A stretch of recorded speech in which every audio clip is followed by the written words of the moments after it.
All right, guys, welcome back. We're on location again. Beautiful Gold Coast, sunny one day and sunny the next. Burleigh Beach, here we are. Let's dive into it.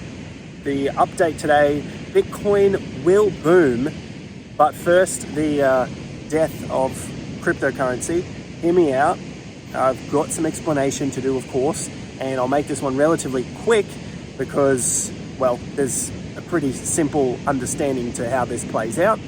And I very much appreciate you guys showing a lot of support to the channel, smashing up the like button, even when the views have dropped off with this period of the market, with how quiet it is and boring and dying out it's going through, we're still seeing pretty decent engagement with the video. So much appreciated. If you are new to the channel, make sure you do hit the subscribe button. The guys down below in the comment section will let you know that they wish they found this channel sooner. All right, enough of my own trumpet tooting here. Let's crack on with it. First, quick recap of the traditional markets, just out on location here. S&P 500, NASDAQ, Dow Jones, all had their second green day. In some cases, they've had 2 days up. And I think for the NASDAQ, it was an inside day and an update. What does that mean? Essentially, still need more time to decide whether this is the bottom that the stock markets have seen, or if we've got a little further to go. Either way, they've seen a single-digit correction, and the seasonality of this period had shown that we were going to go through some sort of correction and potential trading range that could last a few months. What does this mean for Bitcoin and cryptocurrencies? Well, if these markets die off, essentially the investor hype loses some interest, you'd expect Bitcoin and crypto to also lose some sort of interest. We haven't seen the really strong rebound for Bitcoin and crypto, especially with their volume, especially with the trading volume as well. So what the retail investors, where they would be trading, we haven't seen a lot of volume pick up on those exchanges. So that's something that I definitely keep an eye on in this period. We typically see the highest volume around the peaks. It's exactly what we saw in March as well. And at the time, we were looking at a lot of metrics suggesting that that was going to be potential topple pause. It wasn't popular at the time, so if you weren't following then and you only seeing this now, great, follow along. We'll continue to update you with stuff that I guess the old O-faces don't want you to hear, or they just don't see any value in telling you because, well, it doesn't do anything for their bottom line. They need to be making money off clicks, okay? So anyway, traditional markets, even if this isn't the bottom, it seems like we are somewhere around that period. I'm very cautious of saying that it is the low or it isn't low, because at the end of the day, no one knows what's going to happen in the market. We're just trying to work off probabilities and hopefully swing the probabilities in our favor. And so far, we've been doing relatively well with that. And, good things come to those that have patience and that continue to follow up on the objective data rather than the subjective stuff and getting hyped up with the emotions. So cycle and the seasonality suggests that we could see that sort of late Q2 or Q3 until we get closer towards the election. And in which case, what we've seen pretty much most elections, as I've pointed out on the channel, is that you'd see the market die off again leading into the election. I was going to say recession.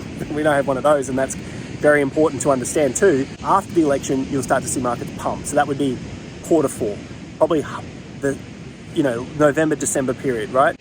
Now, looking at recessions, incumbent presidents that have had a recession in their year have a 20% chance. I mean, I'm trying to remember this all off the top of my head, but there's a really low probability of getting re-elected.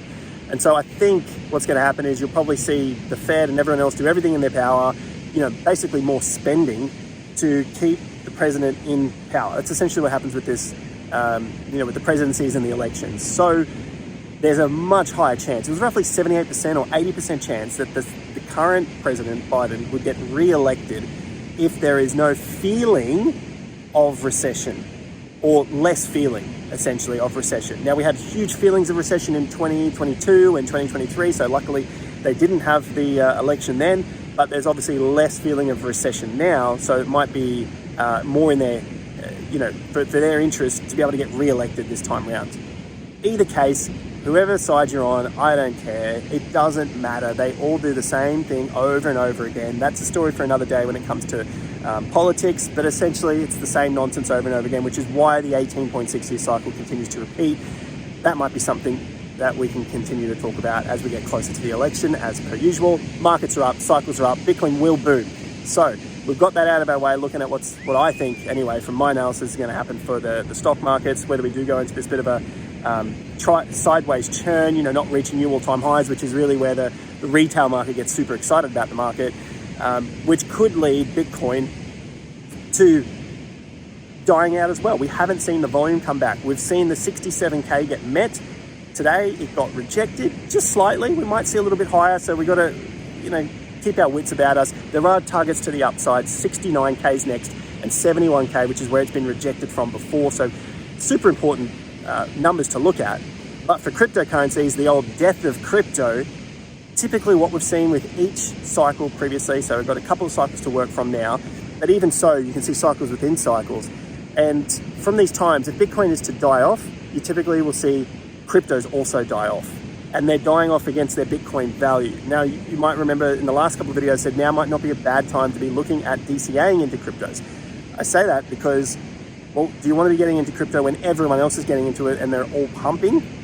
Or do you want to be getting into them when they're potentially trending around some sort of bottoming pattern, knowing full well that they could go lower?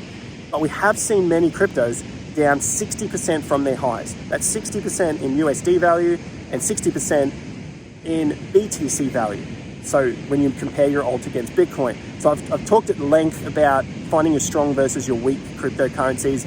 Subscribe to the channel, hit that like. We are doing pretty well, very well actually, trying to beat the YouTube algorithm and the typical YouTube O faces and warnings and watch this video now, 24 hours to go, cryptic candles, you've got to get into it, all that sort of jargon, right? We're doing very well because you guys are hitting the like and sharing it with friends so that they can see this type of content. So what actionable stuff can we take from this?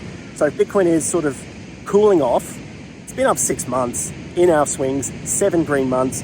That's massive, massive, massive moves. There's still more to come. I still think there's a wave 5 to come, a big move to the upside. But if we get the cooling off, then we could potentially see cryptos down further, more greater entry opportunities, but you've got to pick the right ones. You've got to be getting into the right ones. And of course, as I've said, I looked at the strong versus the weak in the last couple of videos, so I'll leave a link to those at the end of this so that you can follow along there.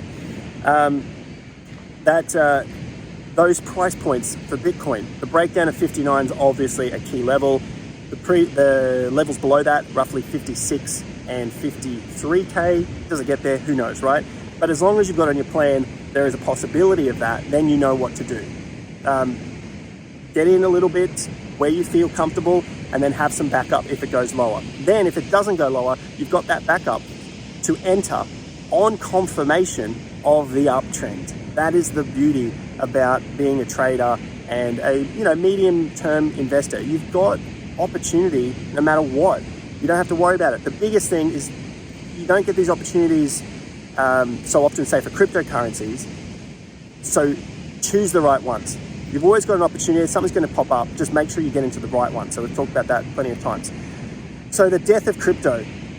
Previous cycle, for example, 2020, Solana as an example, we saw Solana fall 90% in USDT value, USD, and in Bitcoin value through the second half of 2020.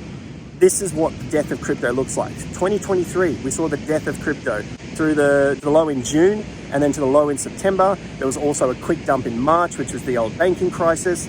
So there's plenty of potential deaths in crypto coming up. This is all the death in crypto is. That's why I said, hear it out. You'll see it over and over again. If there is multiple days down, then you're going to see multiple videos of the possibility of collapse, right? So that is something else to look out for. In that period though, most will think that it's over and that we're not coming back from this particular drop. Many cryptos won't. There's a couple of narratives, a couple of sectors that I like.